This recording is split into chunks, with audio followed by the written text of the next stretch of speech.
ব্যবসা বাণিজ্য অর্থনীতি বিষয়ক আর্থিক সপ্তাহের আয়োজন মধুমতি ব্যাংক বিজনেস টকে আপনাদের সবাইকে স্বাগত জানাচ্ছি আমি সৈয়দ আশিক রহমান। দর্শক, বিশ্ববাজারে দ্রব্যমূল্যের দাম ব্যাপকভাবে কমে এলেও বাংলাদেশের বাজারে কমার কোনো লক্ষণ নেই। উল্টো লাফিয়ে লাফিয়ে বাড়ছে বিভিন্ন পণ্যের দাম। ব্যবসায়ীরা বলছেন বৈদেশিক মুদ্রার বিনিময় মূল্য, বিশেষ করে ডলারের দাম বেড়ে যাওয়ার প্রভাব পড়েছে নিত্যপণ্যের মূল্যে। যোগান বাড়িয়ে ডলারের দাম স্থিতিশীল রাখতে সরকার বিপুল পরিমাণ ডলার বাজারে ছাড়ছে। আকুবিল পরিশোধ, উন্নয়ন অবকাঠামোর জন্য প্রয়োজনীয় সামগ্রীর আমদানি, বৈদেশিক ঋণ ও সুদ পরিশোধ সহ নানান কারণে দেশে কমেছে বৈদেশিক মুদ্রা রিজার্ভ। এদিকে রাজস্ব আয়ের ক্ষেত্রেও দেখা দিয়েছে বড় সংকট। চলতি 2023-24 অর্থ বছরের প্রথম 10 মাসের রাজস্ব ঘাটতি ছাড়িয়ে গেছে 26,000 কোটি টাকা। এমন বাস্তবতায় মূল্যস্ফীতি নিয়ন্ত্রণে রাখার লক্ষ্য সামনে রেখে আগামী 2024-25 অর্থ বছরের জন্য 7,96,000 কোটি টাকার বাজেট প্রস্তাব করতে যাচ্ছেন অর্থমন্ত্রী। এই টাকার সিংহভাগই যোগান দেবে জাতীয় রাজস্ব বোর্ড। নতুন অর্থ বছরের জন্য নতুন অর্থমন্ত্রী রাজস্ব বোর্ডকে 5,41,000 কোটি টাকা আহরণের লক্ষ্য ধরিয়ে দিয়েছে। এর মধ্যে এনবিআরকে শুধু কর আদায় করতে হবে 4,80,000 কোটি টাকা। আর এই লক্ষ্য অর্জনে এনবিআরকে নতুন নতুন খাতে কর আরোপের পাশাপাশি বাড়াতে হবে বিভিন্ন পণ্যের উপর কর হার। বিশ্লেষকরা বলছেন সরকার একদিকে মূল্যস্ফীতি নিয়ন্ত্রণের কথা বলছে, অন্যদিকে কর হার বাড়ানোর ব্যবস্থা নিয়েছে, যা পরস্পরের সঙ্গে সাংঘর্ষিক। তাছাড়া করের কষাঘাতে দেশের শিল্প খাতও ক্ষতিগ্রস্ত হওয়ার শঙ্কা করছেন পণ্য উৎপাদন ও রপ্তানির সঙ্গে যুক্ত উদ্যোক্তারা। এমন প্রেক্ষাপটে আজ আমাদের আলোচনার বিষয় বাজেট 2024-25 প্রত্যাশা ও চ্যালেঞ্জ। আর এই বিষয়ে আলোচনার জন্য আজ আমাদের সঙ্গে স্টুডিওতে আছেন জ্যেষ্ঠ অ্যাডভোকেট ও অর্থনৈতিক বিশ্লেষক ব্যারিস্টার এম মাসুম। অনলাইনে যুক্ত আছেন পরিকল্পনা মন্ত্রণালয় সম্পর্কিত সংসদীয় কমিটির চেয়ারম্যান, সাবেক মন্ত্রী এম মান্নান এমপি এবং বিকেএমই এর কার্যকরী সভাপতি মোহাম্মদ হাতেম। যাচ্ছে মূল আলোচনায়। ব্যারিস্টার এম মাসুম, আপনাকে যে আমাদের আজকে আলোচনা শুরু করছি। আগামী 6 জুন 2024-25 অর্থ বছরের জন্য নিজের প্রথম বাজেট প্রস্তাব উপস্থাপন করবেন অর্থমন্ত্রী। কি ধরনের অর্থনৈতিক বাস্তবতায় দাঁড়িয়ে এবারের বাজেট পেশ করতে যাচ্ছে সরকার? প্রথম আপনি যদি দেখেন আমাদের এই ইলেকশনের পরে কিন্তু এবার প্রথম এই বাজেট আসছে এবং তার ইয়েতে তো এখানে পলিটিক্যাল একটা কমিটমেন্ট বা তাদের যে পলিটিক্যাল এজেন্ডা যেগুলি সেগুলো এগুলির একটা আপনি আবির্ভাব এখানে পাবেন।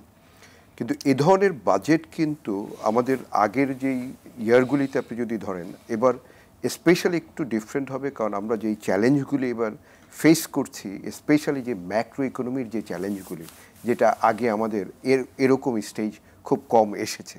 যেমন ধরেন আমাদের যদি আপনি দেখেন রিজার্ভ একটা বিশাল চ্যালেঞ্জ হয়ে দাঁড়াবে, যে এই রিজার্ভ যেভাবে রিডিউস হচ্ছে, যেমন এখন আমাদের অ্যারাউন্ড $13 বিলিয়ন, এবং এটা যদি আরও কমে যায়, কারণ যদি আমাদের অন অ্যান অ্যাভারেজ যদি আমরা ইম্পোর্ট ধরি সেটা $5.5 বিলিয়ন, তাহলে প্রায় যেটা ইন্টারন্যাশনাল স্ট্যান্ডার্ড আমাদেরকে $16 to $17 বিলিয়ন থাকা উচিত, যেটা মিনিমাম, তাহলে সেখান থেকেও কিন্তু কমে। তাহলে এই জায়গাটাও তাকে মাথায় রাখতে হবে। সাথে সাথে আপনি যদি দেখেন আমাদের ট্রেড ডেফিসিট, যেটা আগে অনেক বেশি ছিল কিন্তু রিডিউস হয়েছে, বা কারেন্ট অ্যাকাউন্ট ব্যালেন্স যেটার পরিস্থিতিটা আমরা দেখেছি ইমপ্রুভ করেছে। স্পেশালি আমাদের যেটা খারাপ যেই জায়গাটা সেটা হলো যে ফাইন্যান্সিয়াল অ্যাকাউন্ট। এই ফাইন্যান্সিয়াল অ্যাকাউন্ট আমরা গত বছরও দেখেছি এখানে প্লাস ছিল, কিন্তু এখানে প্রায় $9 বিলিয়ন মতো আপনার নেগেটিভ চলে আসছে। এখন সেই ফাইন্যান্সিয়াল অ্যাকাউন্ট নেগেটিভ হওয়া মানেই কিন্তু সেটা যে স্ট্রেইট হিট করবে আপনার রিজার্ভে যে হিট করবে।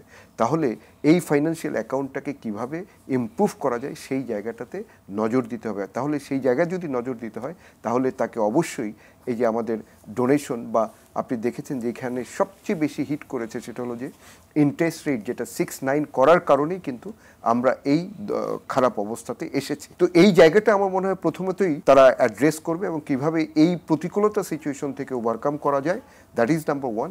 সেকেন্ড, যেটা নাম্বার ওয়ান সবচেয়ে বড়, যেটা আমাদের ইকোনমি ডায়াবেটিস আমরা যেটা বলি, যে ইনফ্লেশন। আপনি দেখেছেন যে ইনফ্লেশন রেট ফুডে স্পেশালি যেটা 10% ক্রস করে গিয়েছে। যদি 10% ক্রস করে যায় অন অ্যান অ্যাভারেজ আমাদের 9 অ্যাভভ, সেখানে এবারের আপনি যদি দেখেন যে এজেন্ডাতে যেভাবে আছে সেটা হলো 6.5 তারা মেনটেন করবে, কিন্তু আমার মনে হয় না এটা পসিবল হবে। অ্যাগেইন তাদের যে জিডিপি গ্রোথ যেটা তারা ধরছে 6.75, সেটাও বোধহয় একটু ডিফিকাল্ট হবে। কারণ আপনি যদি আমাদের ওভারঅল ইকোনমির যে সিনারিও আপনি দেখেন যে ইনভেস্টমেন্ট গ্রোথ যেটা আমাদের প্রাইভেট এবং পাবলিক প্রাইভেট ধরেন 23 পয়েন্ট সামথিং এবং public 7 point, mean around 30% of GDP, যেটা আমরা অন অ্যান অ্যাভারেজ আশা করি যে যদি যে ধরনের গ্রোথ চাই তাহলে 35%-এর মতো যেতে হবে। অ্যাগেইন আমাদের ক্রেডিট গ্রোথ যেটা আছে, যে ক্রেডিট গ্রোথ আপনি দেখেছেন যে 10%, এইখানেই আমাদের 2014-13 বা 15-এর দিকেও 17-18% ছিল, সেটা কিন্তু নেমে এসে প্রায় 10%-এর নিচে। তাহলে সেই ক্রেডিট গ্রোথ যদি থাকে তার মানে হলো আপনার এমপ্লয়মেন্ট রেট কিন্তু অনেক রিডিউস হবে, কারণ প্রতি বছর আপনার 20 থেকে 22 লাখ ছেলে মেয়ে বের হয়ে আসছে। তাহলে এই এমপ্লয়মেন্ট এখানেও কিন্তু আপনাকে অ্যাড্রেস করতে হবে। অ্যাট দি সেম টাইম আপনাকে ক্রেডিট গ্রোথের দিকে, ইনভেস্টমেন্ট গ্রোথের দিকে দেখতে হবে। সাথে সাথে আপনি যেখানে ট্যাক্স ইম্পোজ করছেন, যেমন ধরেন যেটা শোনা যাচ্ছে যে ক্যাপিটাল মার্কেটে গেইন ট্যাক্স ইম্পোজ করবে, এবং সেজন্য আমরা দেখছি যে ক্যাপিটাল মার্কেটে কিন্তু একেবারে কন্টিনিউয়াসলি কিন্তু সেটা একেবারে পড়ছে, কারণ সেই জায়গায় এই ম্যাচুরিটি এখন পর্যন্ত আসেনি। তো আপনি যদি 5,41,000 কোটি টাকার সেই টার্গেট নিয়ে, এবং সেখানে আপনাকে চিন্তা করতে হবে যে এনবিআর এর সেই সক্ষমতা আছে কিনা, এবং সেই টার্গেট আপনি দিচ্ছেন অ্যারাউন্ড 8 লাখ কোটি টাকার যেই বাজেট, সেইটাকে আপনি যদি ডেফিসিট আনেন, এখানে দেখবেন যে একটা বড় ম্যাটার যেটা এডিপি, আমাদের যে অ্যালোকেশন, সেই এডিপির অ্যালোকেশনের যেমন এখানে যেমন 2,65,000 কোটি টাকা, কিন্তু এখানে দেখেন অল ইন এই 8 মান্থস যদি আমরা 10 মান্থস যদি আমরা ধরি ওভারঅল, সেখানে অনলি 49% তারা ওভারঅল কমপ্লিশন হয়েছে। তাহলে আর 2 মাসের মধ্যে আর 5 থেকে 6 বা 7%, তাহলে আমরা দেখি যে যেটা টার্গেট দিচ্ছে সেই জায়গাটায় তারা যেতে পারছে না। এখন এটার সবচেয়ে বড় রিজন আমার কাছে মনে হয় এবারকার স্পেশালি যে আমাদের যে ইকোনমির মাইক্রো অ্যান্ড ম্যাক্রোর যে ইন্ডিকেটরগুলি, এগুলিকে খুব সাবধানে এবং খুব অ্যাওয়ারনেসের সাথে একবার হ্যান্ডেল করতে হবে, আদারওয়াইজ আমাদের যে টার্গেট সেটা আমরা হয়তো পূরণ করতে পারবো না। ধন্যবাদ আপনাকে জনাব মোহাম্মদ হাতেম। ডলার সংকট, ব্যাংক খাতে খেলাপি ঋণ, উচ্চ মূল্যস্ফীতি সহ নানামুখী সংকট বিরাজ করছে দেশে। এমন বাস্তবতায় বাজেটে কোন দিকগুলোই সবচেয়ে বেশি গুরুত্ব দেওয়া প্রয়োজন বলে আপনি মনে করেন? অবশ্যই আমি যেটা মনে করি যে উচ্চাভিলাষী কোনো বাজেট যদি হয় তাহলে এবার আমাদের জন্য একটা বড় ডিজাস্টার হতে পারে বলে মনে করছি। কারণ এবারে অর্থনৈতিক যে সংকট, বিশেষ করে ব্যবসা বাণিজ্য, মানে এমন এক পরিস্থিতি বর্তমানে বিরাজ করছে যে আমি যে কথাটা বলার চেষ্টা করেছি বিগত দিনগুলিতেও, যে গত 1-1.5 বছর আমরা আমাদের সারা জীবনে যত রকমের সংকট বিভিন্ন সময় মোকাবেলা করতাম, তা এই গত 1 বছর যাবৎ কিন্তু সবগুলি সংকট একসাথে মোকাবেলা করতে হচ্ছে। ব্যাংকিং এর সংকট, এলসি করতে পারছি না সংকট, ডলারের সংকট, আন্তর্জাতিক বাজারে অর্ডার কম, জ্বালানি তেলের মূল্য বৃদ্ধি, বিদ্যুতের মূল্য বৃদ্ধি, ইন্টারেস্ট রেট বৃদ্ধি, তারপরে শ্রমিকের মজুরি বৃদ্ধি, মানে কোনো জায়গায় কোনো সুসংবাদ কিন্তু আমাদের নেই। সব জায়গাতেই কিন্তু একটা কঠিন পরিস্থিতি আমাদেরকে মোকাবেলা করতে হচ্ছে। তো এরকম একটা পরিস্থিতিতে একটা সংকুচিত বা কনজারভেটিভ বাজেট যদি না হয়, এবার যদি আগের মতো উচ্চাভিলাষী বাজেট হয় বা বড় ধরনের কোনো বাজেট হয়, তাহলে এইটা সামান্য আমাদের জন্য খুব কঠিন হবে বলে আমরা মনে করছি। একই সাথে আমরা যেটা মনে করি যে আমরা যখন দেখি প্রতি বছর আমাদের বাজেটের আকার বাড়ে, তখন কিন্তু আমরা উল্লসিত হই, উৎফুল্ল হই। বাংলাদেশের অর্থনীতির আকার বাড়ছে, বাংলাদেশ এগিয়ে যাচ্ছে, আমরা খুব উৎফুল্ল হই তখন। কিন্তু পরক্ষণেই কিন্তু একটু শঙ্কিত হই এই কারণে যে আমরা তখন ভাবি যে রাজস্ব আহরণের টার্গেটটা এনবিআর এর উপর বোধহয় এবার আরো অনেক বেড়ে যাবে, আর যার খরচটা নেমে আসবে এই ব্যবসায়ীদের উপর। অর্থাৎ কিছু সংখ্যক বাংলাদেশে এই 17-18 কোটি মানুষের মধ্যে মাত্র 80 লক্ষ কি 82 লক্ষ লোক তিনধারী লোক আছে, তার মধ্যে 30 লক্ষ লোক মাত্র ট্যাক্সধারী, মানে রিটার্ন দাখিল করে। তো তার মানে এই 30 লক্ষ লোক বা ইনডাইরেক্ট অন্যান্য ট্যাক্স দেওয়া হয়তো আরো কিছু লোক হইতে পারে। তো এত বড় একটা জনসংখ্যা যেখানে ট্যাক্স নেটের আওতার বাইরে, সেখানে স্বল্প কিছু সংখ্যক আমরা যারা ট্যাক্স নেটের মধ্যে রয়েছি তাদের উপর হয়তো খরচটা, তাদের উপর হয়তো প্রেশারটা আরো বাড়বে। এইটা আমাদের জন্য এইবারের বাজেটে সবচেয়ে বড় চ্যালেঞ্জ এবং শঙ্কার কারণ। এবং আরেকদিকে মূল্যস্ফীতি কন্ট্রোল করা, এইটা খুব কঠিন হয়ে যাবে। কারণ একদিকে ডলার সংকট, আপনি দেখেন আমদানি ব্যয় আমাদের আমদানি কম হচ্ছে। অর্থাৎ একদিকে যদি ডলার সংকটের কারণে আমদানি কম হয়, নিত্য প্রয়োজনীয় দ্রব্যের যদি যোগান না থাকে, তাহলে অটোমেটিক্যালি মার্কেটে যখন এটা শর্ট পড়ে যাবে, অটোমেটিক্যালি সেখানে এটার মূল্য বৃদ্ধি ঘটবে। এটা আমরা যত চেষ্টাই করি না কেন, এটাকে আমরা কন্ট্রোলে রাখতে পারবো না কোনোভাবেই। এই ক্ষেত্রে যে বাংলাদেশ ব্যাংকের যে সংকুচিত যে পলিসি করা হয়েছে, অর্থাৎ মানে ইন্টারেস্ট রেট বাড়িয়ে দিয়ে বা বাজারের উপর ছেড়ে দেওয়া, এতে গিয়ে যদি ইন্টারেস্ট বেড়ে যায়, সেটা যেমন একটা সংকট দাঁড়াবে। ডলারের রেট যদি আরো বেড়ে যায়, সেখানেও একটা সংকট, মূল্যস্ফীতি আরো বেড়ে যাবে। যদিও আমরা সাধুবাদ জানাই বাংলাদেশ ব্যাংকে, যে বাংলাদেশ ব্যাংক অনেকদিন পরে, মানে দীর্ঘদিন পরে, আমরা অনেকবার বলেছি যে ডলারের ক্রয় এবং বিক্রয়ের মধ্যে কোনোভাবেই যেন 1 টাকার বেশি ডিফারেন্স না হয়। তো অনেকদিন পরে এটা 17 টাকা আসার পরে এখন দেখা যাচ্ছে যে হ্যাঁ, 17-18 বা এর কাছাকাছি এটা ডলারের রেট। আমদানি এবং যে আমাদের রপ্তানি বিল, দুইটাই ক্রয় এবং বিক্রয় 1 টাকার মধ্যে ডিফারেন্সের মধ্যে আছে। এটা আমাদের জন্য একটা স্বস্তির জায়গা, এবং এই জন্য আমি বাংলাদেশ ব্যাংককে ধন্যবাদ জানাবো যে ওনারা এটাকে মোটামুটি ভালো একটা জায়গা রাখতে পেরেছে। একটা কথা যেটা আমাদের খুব জরুরি বলে আমরা মনে করছি, এত বড় সংকট যেখানে আমরা মোকাবেলা করছি, সেখানে আমাদের কাছ থেকে 1%, রপ্তানিকারকদের কাছ থেকে 1% এআইটি কেটে নেওয়া এবং সেটাকে পরবর্তীতে রিটার্ন অথবা সমন্বয়ের কোনো ব্যবস্থা না রাখা, এটা আমি মনে করি একটা উচ্চ বিলাসী চিন্তা ভাবনা এবং বিলাসিতা। এটা কোনোভাবেই এবার করা যাবে না। আমরা বিনীত অনুরোধ করব, এই এআইটি নেওয়া বন্ধ করা হোক, অথবা এআইটি নিলে পরে সেটাকে যেন রিটার্ন, এবং আরেকটা যেটা হতে পারে, আর দ্বিতীয়ত হলো এই বর্তমান এই সংকটকালে কোনোভাবেই 1% এআইটি নেওয়া এটা কোনোভাবেই যুক্তিসঙ্গত নয়। আমরা অনুরোধ করব সেখানে এটাকে 0.5 করে অন্তত আগামী 5 বছরের জন্য এটাকে যেন নির্দিষ্ট করে ফিক্স করে দেওয়া হয়। আদারওয়াইজ ব্যবসা বাণিজ্যের যে আগামী দিনে ইনভেস্টমেন্ট, সেটাও আমি মনে করি যে বিঘ্নিত হবে। এই জায়গাটাকে নজর দেওয়ার জন্য আমি অনুরোধ করব। ধন্যবাদ আপনার কাছে। আমি পরে আবার আসবো। জনাব এম এ মান্নান এমপি, এবারের বাজেট নিয়ে সরকারের পরিকল্পনা আসলে কি? কোন দিকটায় সরকার এবারের বাজেটে সবচেয়ে বেশি অগ্রাধিকার দেবে? ধন্যবাদ আপনাকে এবং উভয় বিজ্ঞ আলোচককে শ্রদ্ধা। আপনাকে শ্রদ্ধা অবশ্যই। আমি আমার প্রথমে একটা সামান্য বলতে হয়, এটা আমি কিন্তু ব্যক্তিগতভাবে কথাগুলো বলবো, সরকারের নেই এই মুহূর্তে। এবং দ্বিতীয়ত আরেকটা আমার দুর্বলতা আছে, আমি এই বিষয়ে কোনো হাতিম সাহেবের মতো প্রায়োগিক ব্যক্তিও নেই, আর ব্যারিস্টার সাহেব যে বললেন পড়াশোনা সেই লাইনেও নেই। মোটামুটি কাজ করেছি, সরকারি কিছু অভিজ্ঞতা পার্সোনাল, এখানে দু একটু কথা বলবো। আপনি আমাকে যে প্রশ্নটা করেছেন সরাসরি টার্গেটেড, যে বর্তমানে যে অবস্থা, সরকারের নতুন বাজেটে কি প্রায়োরিটি থাকা উচিত বা দরকার বলে আমি মনে করি আমার নিজের দৃষ্টিভঙ্গি থেকে। আমি গত 10 বছর সরকারে ছিলাম, একটা না অর্থে ছিলাম কিছুদিন, তারপরে পরিকল্পনায় পুরোটা সময়। আমি যেটুকু দেখে দেখে শুনেছি বা বুঝেছি, আমার মনে হয় সবচেয়ে প্রথম যে আমাদের টার্গেট হবে, দুটো টার্গেট মাস্ট, কোনটা আগে কোনটা পরে বলা ঠিক নেই, তবু আগে আমি নেব যে আমরা গত 15 বছরে বিশেষ করে আমাদের বর্তমান সরকারের টানা 3বারের সরকারের প্রধানমন্ত্রী আওয়ামী লীগ সরকার যে পর্যায়ে আমরা গোটা অর্থনীতিটাকে তুলে এনেছি প্রবৃদ্ধির পথে, জিডিপি গ্রোথ ক্ষেত্রে, মাথাপিছু আয়ের ক্ষেত্রে, সব এভারেজ, আমি ইন্ডিভিজুয়াল বলছি না, আমরা যে পর্যায়ে উঠে এসেছিলাম, সেই স্পিডটা কোভিড এবং পরবর্তী বিশ্ব রাজনীতির নানা কারণে একটু আমাদের স্থিমিত হয়ে গেছে, নেমে গেছে। আমার মনে করি টার্গেট হওয়া উচিত how to go back to the previous, যেখানে আমরা ছিলাম, যে গ্রোথ পাথে ছিলাম ঊর্ধ্বমুখী।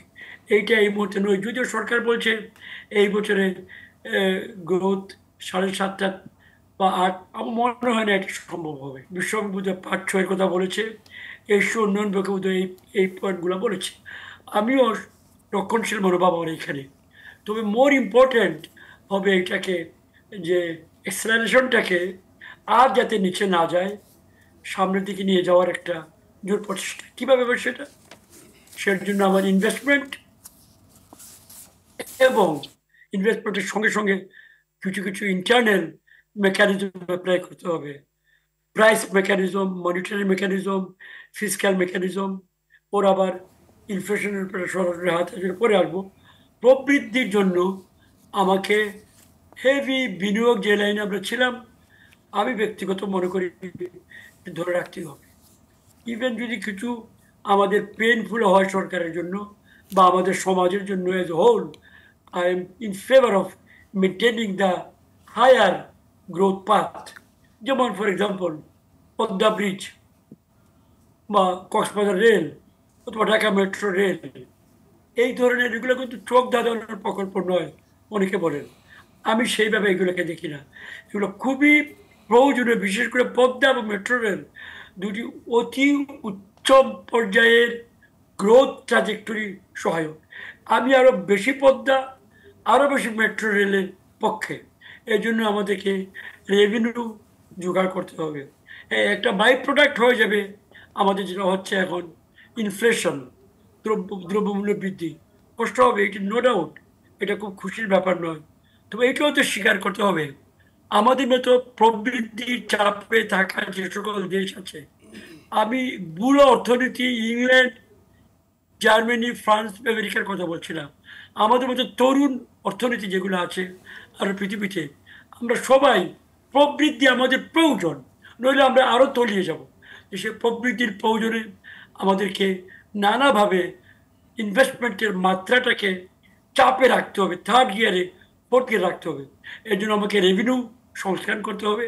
কিন্তু তার চেয়ে মোর ইম্পর্টেন্ট, এবং এখানেই আমার মেজর রিকমেন্ডেশন, ব্যয় ব্যয় অপটিমাইজ করতে হবে। অহেতুক ব্যয়, জৌলুসি ব্যয়, অপ্রয়োজনীয় ব্যয়, যে ব্যয় থেকে আমি ইমিডিয়েট রিটার্ন পাবো না, অনুৎপাদনশীল ব্যয়, এগুলো মোটামুটি আমরা সবাই জানি। হাতিম সাহেব ভালো করে জানেন, ব্যারিস্টার সাহেব ভালো করে জানেন। বাংলাদেশের নাগরিক হিসাবে কতগুলো মৌলিক বিষয় আমাদের মোকাবেলা করতে হচ্ছে। আমাদের যে ব্যয়ের যে শপিং লিস্ট, কোথায় কোথায় কাটা দরকার, we know but we don't say, অনেক নানা কারণে, ঐতিহ্যগত কারণে, অথবা অনেক স্টেক হোল্ডার আছে আগের থেকে সুযোগ সুবিধা ভোগ করেছে, সেইগুলার সুযোগ সুবিধা প্রশ্নবিদ্ধ বলে আমি মনে করি। এটা আমার নিজের মত। ধন্যবাদ। এইগুলাকে কাট জি জি, আপনাকে পরে আমি আবার আসবো। অনেক ধন্যবাদ আপনাকে। ব্যারিস্টার এ এম মাসুম, সরকার একদিকে মূল্যস্ফীতি নিয়ন্ত্রণের কথা বলছে, অন্যদিকে নতুন করে কর আরোপ করছে কিংবা কর আরোপের পরিকল্পনা করছে, যেহেতু টার্গেট যেটা দিয়েছে সেই টার্গেটটা পূরণ করার জন্য। কেউ কেউ বলছেন এর ফলে মূল্যস্ফীতি উল্টো বাড়বে। আপনার বিশ্লেষণ আমরা শুনবো, কিন্তু তার আগে একটি বিরতিতে যেতে হবে। বিরতি থেকে ফিরে আপনার কাছ থেকে বিশদ বিশ্লেষণ শুনবো। দর্শক, মধ্যবর্তী ব্যাংক বিজনেস স্টকের নিচে ছোট্ট একটি বিরতি, ফিরছে অল্প সময়ের মধ্যেই, সাথে থাকুন। দর্শক, বিরতির পর আপনাদের আবারও স্বাগত। দেখছেন ব্যবসা বাণিজ্য বিষয়ক আলোচনা অনুষ্ঠান মধ্যবর্তী ব্যাংক বিজনেস স্টক, সঙ্গে আছে আমি সৈয়দ আশিক রহমান। আজ আমাদের আলোচনার বিষয় 2024-25 অর্থ বছরের বাজেটকে ঘিরে প্রত্যাশা ও চ্যালেঞ্জ নিয়ে আমরা ফিরছি আলোচনায়। ব্যারিস্টার এম মাসুম, সরকার একদিকে মূল্যস্ফীতির নিয়ন্ত্রণের কথা বলছেন, আরেকদিকে আমরা দেখছি নতুন করে কর হার ও কর আরোপের পরিকল্পনা চলছে। কেউ কেউ বলছেন এর ফলে মূল্যস্ফীতি উল্টো বাড়বে এবং হিতে বিপরীত হবে। এই পরিস্থিতিতে কি করা উচিত, কিংবা আপনার বিশ্লেষণ আমরা শুনতে চাচ্ছি। আসলে আমাদের যেটা হয়েছে, বাংলাদেশ ব্যাংক আমার মনে হয় যে এখন যে অ্যাপ্রোচে আসে সেটা অনেকটাই পজিটিভ অ্যাপ্রোচ। কিন্তু যেই সময়টা আপনি মনে আছে কিনা 6-9, সেটা পুরো পৃথিবীতে তারা ইনফ্লেশনকে কন্ট্রোল করার জন্য, ইভেন শ্রীলঙ্কাতে 60%-এর অ্যাবভ ইনফ্লেশন ছিল, তারা সেটা কমিয়ে 3%-এ নিয়ে আসছে। সবারই কিন্তু মেকানিজম হলো ইন্টারেস্ট রেটটাকে, সেই সময় কিন্তু আমরা সেটা করিনি, এবং যার কারণে আজকে আমাদের ফাইন্যান্সিয়াল অ্যাকাউন্টে এই যে 9 বিলিয়নের বেশি কিন্তু মাইনাস, যেটা অলওয়েজ আমাদের প্রায় সব সময় কিন্তু প্লাস ছিল। এখন গভর্নমেন্ট যেটা করছে সেটা হলো যে ইনফ্লেশন রেট কিভাবে কন্ট্রোলের মধ্যে আনবে, কারণ তাছাড়া তাদের কারো অপশন নেই। এবং সেই জন্যই কিন্তু এখন তারা ইন্টারেস্ট রেটটা কিন্তু বাজার ভিত্তিক করে দিয়েছে, এবং this is a very good approach. At the same time আপনি যদি দেখেন রেপো যেটা আমাদের যে পলিসি রেট, সেটাও কিন্তু 8.5%, এবং সাথে সাথে আপনি কল মানি রেটও যদি দেখেন সেটা 9% উপরে চলে যাচ্ছে।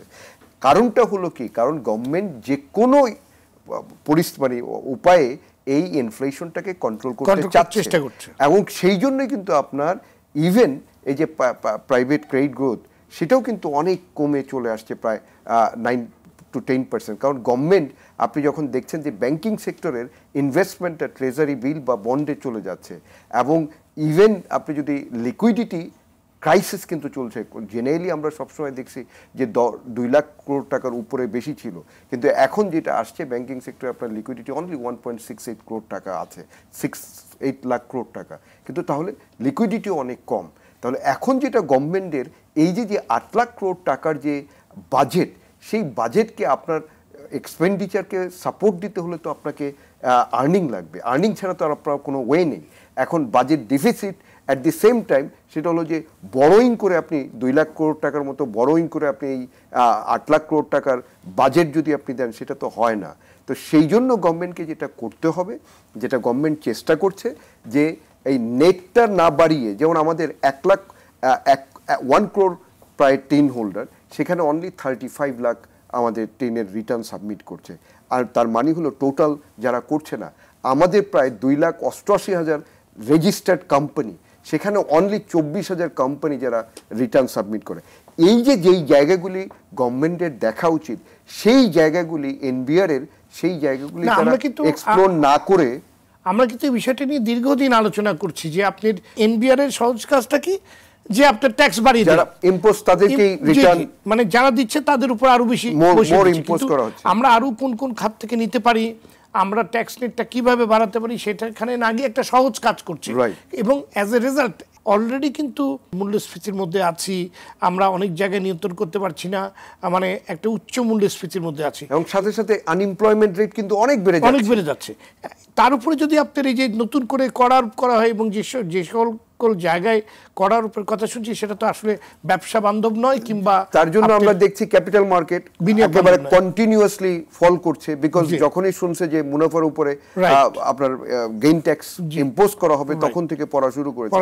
তাহলে এখন যেটা করা উচিত, যেটা এনবিআর কে, সেটা হলো এনবিআর কে কমপ্লিট ডিজিটালাইজেশনের জন্য সবসময় বলা হচ্ছে, এবং স্পেশালি যদি কোথাও যেই বড় বড় যেই ডিসপিউটগুলি হয়, সেই ডিসপিউটগুলি এডিআর এর মাধ্যমে যদি তারা রিজলভ করে ফেলে, তাহলে সেখান থেকে কিন্তু একটা বড় অ্যামাউন্ট আসে।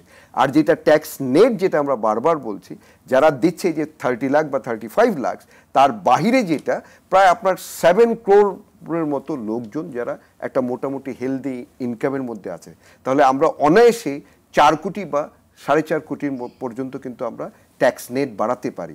যেমন আপনি প্রত্যেকটা দেশে আপনি দেখবেন প্রত্যক্ষ কর অ্যান্ড পরোক্ষ কর, এটা জেনারেলি 50-50% হয়, কিন্তু অনলি বাংলাদেশে আপনি দেখবেন আমাদের প্রত্যক্ষ কর যেটা হয় 35 বা অ্যারাউন্ড 65%-এর উপরে হলো পরোক্ষ কর। But again tax GDP ratio যদি আপনি ইভেন ইন্ডিয়াতেও ধরেন, সেটাও 18-20%। ডেভেলপড কান্ট্রিতে যেখানে 35% অ্যাবোভ হয়, বা ডেভেলপিং কান্ট্রিতে মোরলেস 25%, যেখানে আমাদের 8% নিচে, মানে 7.3 বা 7.5। তাহলে যদি এইভাবে যেতে থাকে, তাহলে অ্যাট দি এন্ড আমাদের অবস্থাটা, কারণ কি আমরা কিন্তু চ্যালেঞ্জে একটা কিন্তু রিজার্ভের একটা বিশাল চ্যালেঞ্জ নিয়ে, যেহেতু আমাদের ম্যাক্রো ইকোনমি কিন্তু আগের অন্য বছরগুলিতে আমরা যখন এই বাজেট করেছি, সেই ধরনের সিচুয়েশন ফেস করিনি। এবার কিন্তু আমরা কিছু এডিশনাল ক্রাইসিস নিয়ে কিন্তু আমরা বাজেট দেখছি, সেটা হলো স্পেশালি যে আমাদের macro economy with micro economy, এইটার একটা হজবরল একটা সিচুয়েশন ক্রিয়েট হয়েছে। ধন্যবাদ আপনাকে জনাব মোহাম্মদ হাতেম। স্থানীয় শিল্পের সুরক্ষা এবং রপ্তানি আয় বাড়াতে বাজেটে কি ধরনের উদ্যোগ আপনি প্রত্যাশা করছেন? আমি যেটা মনে করি যে বাজেটে মাননীয় আমাদের সাবেক মন্ত্রী মহোদয় আছেন, যাকে আমরা সবসময় শ্রদ্ধার চোখে দেখি, এবং উনি পরিকল্পনা মন্ত্রণালয়ে থাকাকালীন সময় অনেক কিছুই দিয়েছেন দেশের জন্য। এখনো মনে করি ওনার কন্ট্রিবিউট করার অনেক জায়গা রয়েছে। তো আমরা যেটা এই বাজেটে সবার আগে সবচেয়ে বেশি আমরা সকল ব্যবসায়ীদের প্রত্যাশা, 1 নম্বর প্রত্যাশা হচ্ছে হয়রানি মুক্ত একটা বাজেট চাই। অর্থাৎ এনবিআর এর 3টা ডিপার্টমেন্টের, ট্যাক্স, ভ্যাট এবং কাস্টমস, এই 3 ডিপার্টমেন্টের হয়রানি মুক্ত একটা ব্যবস্থাপনা আমরা চাই। দ্বিতীয়ত, আমরা যে বর্তমানে যে গ্যাস সংকট আমাদের ইন্ডাস্ট্রির জন্য সবচেয়ে গ্যাস সংকটটা চরমে রয়েছে, এইটাকে সমাধানের একটা উদ্যোগ বা বরাদ্দ এই বাজেটে কিভাবে সরকার রাখবেন, সেটা একটা আমরা দেখতে চাই। এরপরে আমরা যেই বিষয়গুলি আমরা এই বাজেটের জন্য আমরা এর আগেও বলেছি, মাননীয় প্রধানমন্ত্রীকে বলেছি, এনবিআর কে বলেছি, আমরা অর্থমন্ত্রীর সাথে দেখা করে বলেছি কথাগুলি। আমরা যে বাজেটের মধ্যে আমাদের বিশেষ করে যে মেশিনারিজ, ক্যাপিটাল মেশিনারিজ আমদানির ক্ষেত্রে আপনারা জানেন যে 1% একটা ডিউটি দিয়ে আমরা মেশিনারিজ আমদানি করতে পারি। তাহলে পরবর্তীতে যখন আমরা স্পেয়ার পার্টস আনি, তখন সেখানে কেন আমাকে 40%, 50%, 100% ডিউটি দিতে হবে? এটা আমাদের কাছে বোধগম্য নয়। আমরা আমরা মনে করি যদি দেশের অর্থনীতিকে চাঙ্গা করতে হয় এবং বিশেষ করে এই সংকটকালে সকল প্রকার মেশিনারিজ, ক্যাপিটাল মেশিনারিজ আমদানির ক্ষেত্রে ডিউটি বা ট্যাক্স সবকিছু উঠে দেওয়া উচিত। কারণ মেশিনারিজ যত বেশি আসবে, যত এখানে উৎপাদন বাড়বে, কর্মসংস্থান বাড়বে, আর এই মেশিন দ্বারা উৎপাদিত পণ্য দেশের যেমন আমাদের কনজাম্পশন মিট করবে, আবার বিদেশে এক্সপোর্ট হবে। তো দেশে কনজাম্পশন মিট করতে গেলে সেখানে সরকার ট্যাক্স ভ্যাট পাবে, আবার বিদেশে রপ্তানি হলো ফরেন কারেন্সি পাবে এবং সেখানে আমাদের যে ট্যাক্স গার্মেন্টস সেটাও পাবে। সুতরাং এই মেশিনারিজকে এখানে নানাভাবে কন্ট্রোল করে রাখার কি যুক্তি আনবেন, এটা আমাদের কাছে বোধগম্য নয়।